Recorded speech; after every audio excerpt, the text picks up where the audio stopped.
조지 버나드 쇼가 유명한 말을 했다고 합니다. 사람들은 존재하는 것들을 보며 왜지? 라고 말하는데 나는 존재한 적 없는 것들을 꿈꾸며 왜 안 돼? 라고 말한다고 합니다. 역발상. 사실이라고 말하는 것은 사실이 아니다. 뇌를 재설계하며 살아가는 방법 중 하나가 문답법, 의문이라고 하는데요.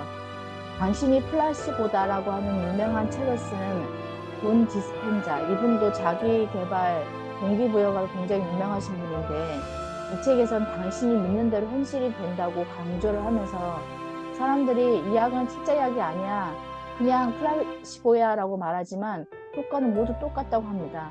당신이 믿는 것이 진짜라는 뜻이라는 겁니다.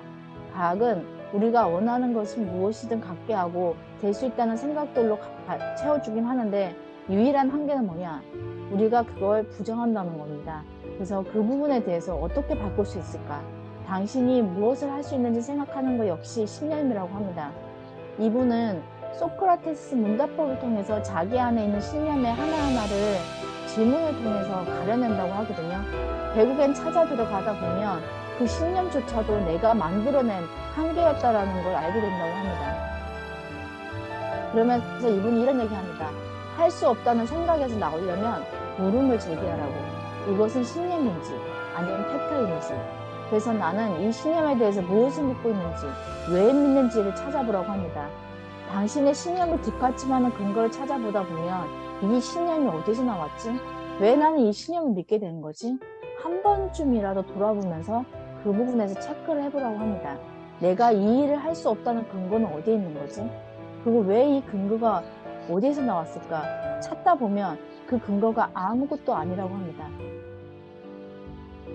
단계별 문답법을 통해서 차근차근 당시 신념의 질문을 던져보라고 하는데 그 질문 4가지가 가장 여러분들의 인생을 살아가면서 한 번쯤은 해봐야 되는 질문법인 것 같습니다. 질문 1번, 나는 그 신념에 관해 무엇을 믿고 있는지.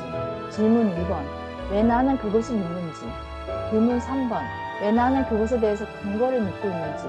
질문 4번, 그 신념보다 무엇을 믿는 게 더 나을지를 물어보라고 합니다. 질문하는 순간 뇌는 답을 찾기 시작한다고 합니다. 긍정적으로. 늘 되는 사람과 안 되는 사람의 차이는 긍정이라고 합니다. 사실 이건 프레임과 관련되어 있는 건데요. 잘 되는 사람은 항상 그 뒷면에 있는 흙이나 그림자를 보는 게 아니라 햇살에 비치는 반짝이는 면을 본다고 하는데 어떤 분이 난 3번이나 카페를 차렸는데 전부 망했어요. 경쟁이 너무 심해서 카페로 성공할 방법이 없어요.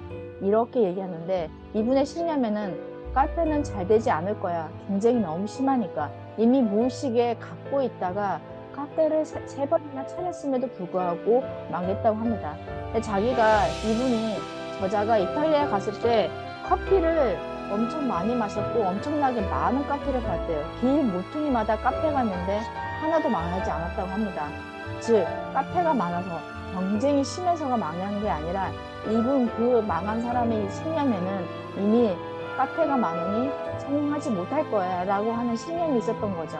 따라서 우리는 무엇이 긍정적인 거에 집중할 수 있고 무엇이 좋은지에 집중할 수 있는지, 무엇이 건강한지에 집중하고 무엇을 올바르게 하고 있는지에 대해 집중하면서 긍정적인 부분에 대한 확신의 근육을 가져야 된다고 얘기합니다.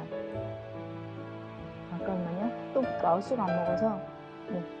그래서 여기에 부와 성공의 비결은 다름 아닌 실천인데 여기 실제 사례 태국 부동산 개발업자의 이야기 중에 하나가 있는데 46歳의 억만장자가 된 태국의 가장 큰 부동산 개발업자가 원래는 굉장히 자기는 정말 성공할 수 없는 사람이라고 그렇게 치부했는데 어떤 친구가 나 돈 좀 빌려줘라고 했을 때 보내준 게 뭐냐면 시크릿이라고 하는 책이었대요.